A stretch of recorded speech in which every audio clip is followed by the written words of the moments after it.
Assalamualaikum warahmatullahi wabarakatuh. Alhamdulillah. Alhamdulillahi rabbil alamin. Wal aqibatu lil muttaqin. Wassalatu wassalamu ala asyrafil anbiya'i wal mursalin wa ala alihi wa sahbihi ajma'in. Amma ba'du.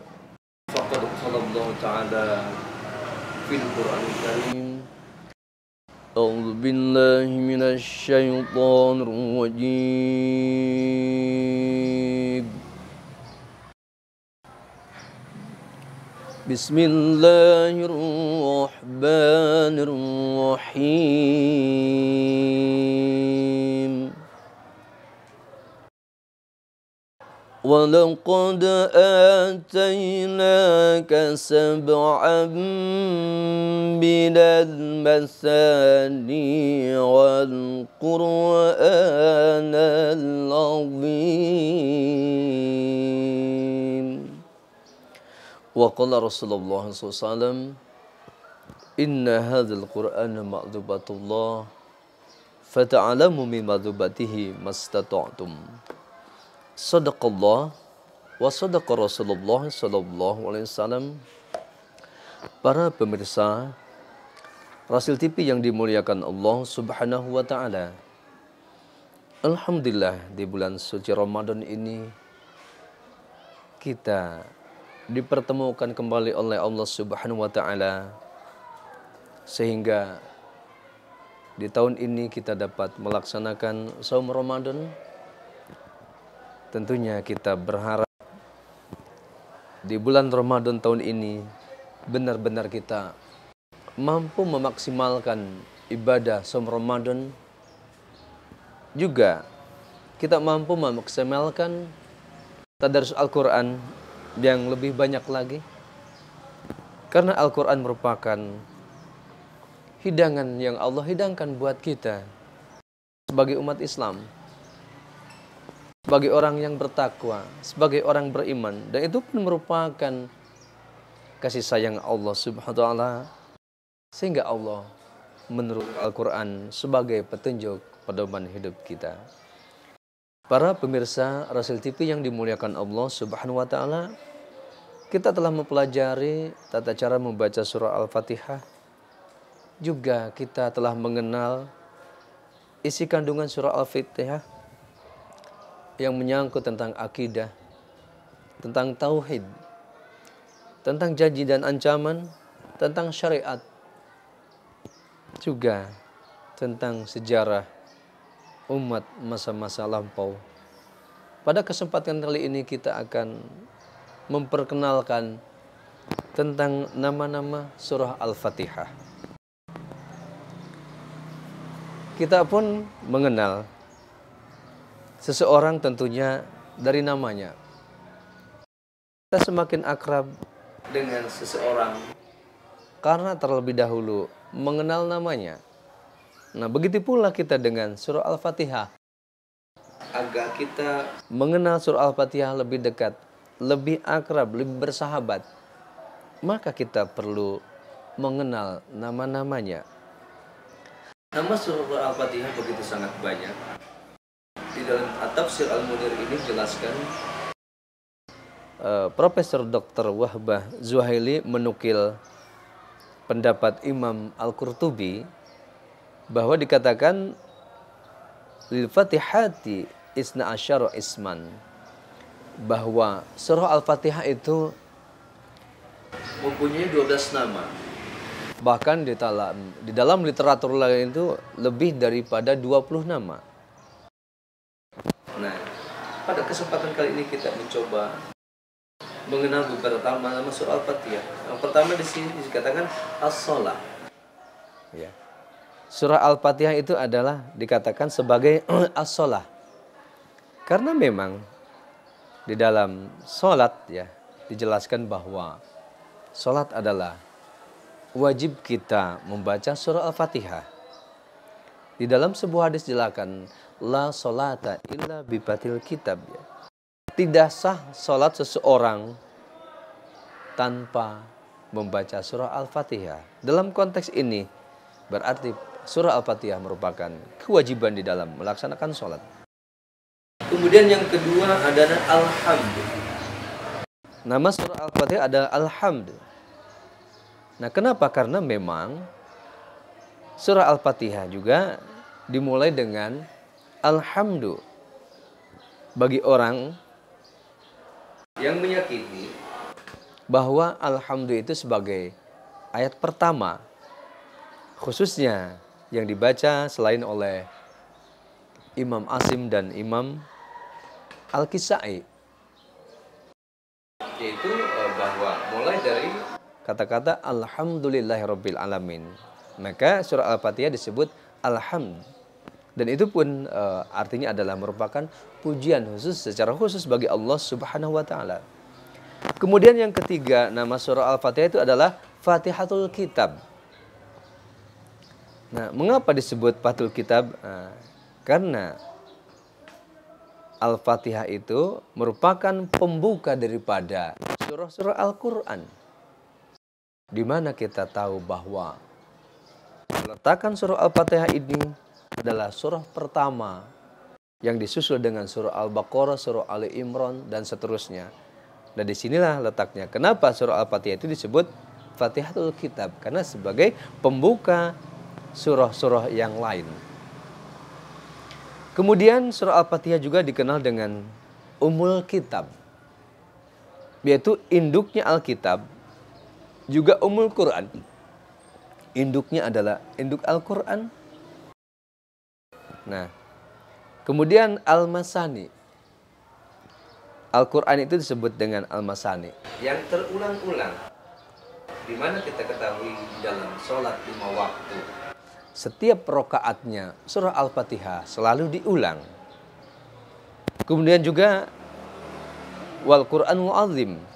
Nama surah Al-Fatihah adalah Al-Quran Azim, yaitu Al-Quran yang agung.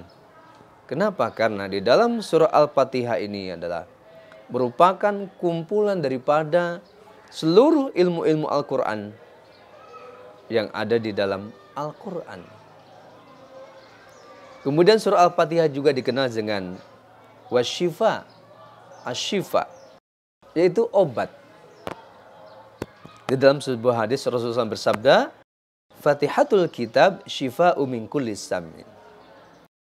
Dalam riwayat lain yang diriwayatkan oleh Imam Adarimi dari Abdul Malik bin Umair, itu fi Fatihil Kitabi syifa'u min kulli da'in, bahwa surah Al-Fatihah itu merupakan obat bagi segala macam penyakit.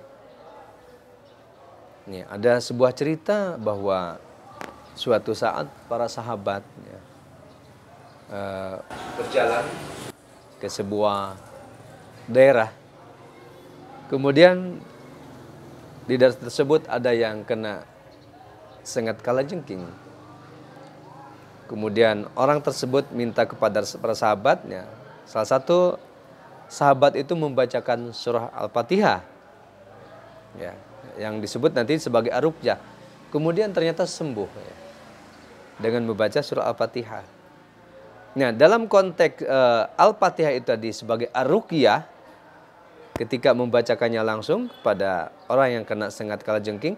Kemudian tadi yang berkaitan dengan syifa, itu sebenarnya mengandung unsur bahwa secara khusus ya surah Al-Fatihah dan secara umum semua ayat-ayat Al-Quran yang merupakan syifa, itu obat segala macam penyakit ruhaniyah.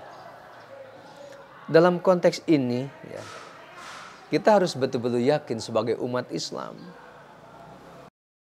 sebagai umat Islam yang beriman kepada Allah, yang bertakwa kepada Allah SWT, sehingga dengan mendapatkan penjelasan ini bahwa surah Al-Fatihah itu merupakan syifa, khususnya obat segala macam penyakit ruhaniyah kita, maka bisa juga dilazimkan, ya, yaitu dengan membaca surah Al-Fatihah dengan berbagai macam bentuk, misalkan ya, dengan membacanya sendiri, ya, misalkan wah, belum mendatangkan ketenangan misalnya, boleh pakai air misalkan, ya, pakai pakai air kita aja gitu. Ini uji coba menjelaskan bahwa betul-betul surah Al-Fatihah itu sebagai syifa. Kita tiupkan kepada air ya bismillah karena Allah memohon pertolongan. Kemudian kita minum sendiri juga. Itu sebagai obat juga. Nah, ini harus yakin betul.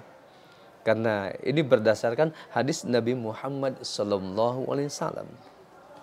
Kemudian nama Al-Quran lain tadi Ar-Ruqyah juga sebagai mantra, yaitu obat segala macam penyakit ya, terutama tadi yang kena sengat kalajengking. Kemudian wal asas ya, yaitu merupakan asas segala sesuatu, pondasi segala sesuatu.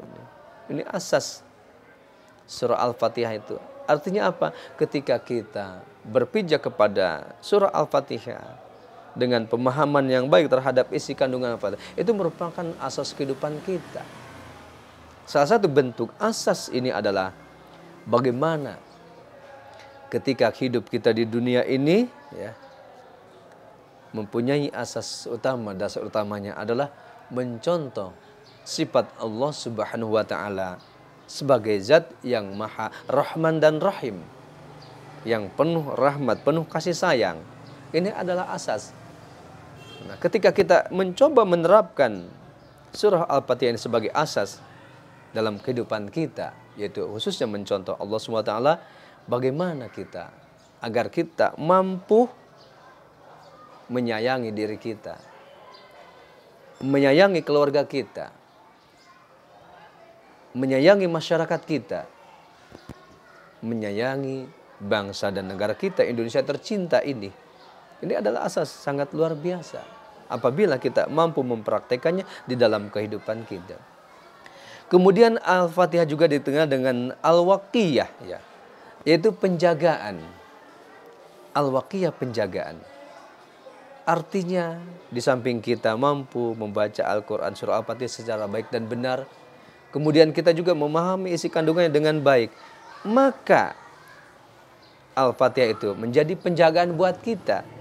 Penjaga satu, penjaga dari berbagai macam permasalahan, bahaya, juga penjaga agar kita terhindar daripada jalan yang salah, jalan yang tidak benar. Kemudian surah Al-Fatihah juga dikenal dengan Al-Kafiyah, yaitu yang mencukupi. Dalam arti kalau kita benar-benar memahami kandungan surah Al-Fatihah, kemudian kita mempraktekannya, mengamalkan dalam kehidupan sehari-hari, maka surah Al-Fatihah itu akan mencukupi kita untuk dijadikan sebagai petunjuk menuju jalan yang lurus, menuju jalan yang benar, menuju jalan yang diridhoi Allah Subhanahu wa taala.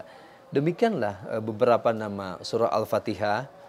Walaupun yang dikenal, yang paling terkenal itu adalah ada 3 nama, yaitu pertama Al-Fatihah, kedua Ummul Kitab, ketiga adalah As-Sab'u Masani. Itu yang paling populer. Bahkan 3 nama tersebut berdasarkan daripada penjelasan Nabi Muhammad SAW. Para pemirsa Rasil TV yang dimuliakan Allah SWT, dengan mengenal nama-nama surah Al-Fatihah ini, mudah-mudahan kita semua semakin dekat dengan surah Al-Fatihah. Semakin mengenal dekat dengan surah Al-Fatihah, otomatis kita pun semakin mengenal lebih dekat dengan yang menurunkan surah Al-Fatihah, yaitu Allah Subhanahu wa taala, yang tercermin ya, yang didominasi oleh Allah SWT itu adalah sifat kasih sayangnya. Sehingga kita dengan mengenal nama-nama surah Al-Fatihah ini, kita pun akan mencontoh Allah bagaimana kita mampu memberikan kasih sayang ya terhadap diri kita, keluarga kita, masyarakat kita, dan seluruh kehidupan dalam berbangsa dan negara.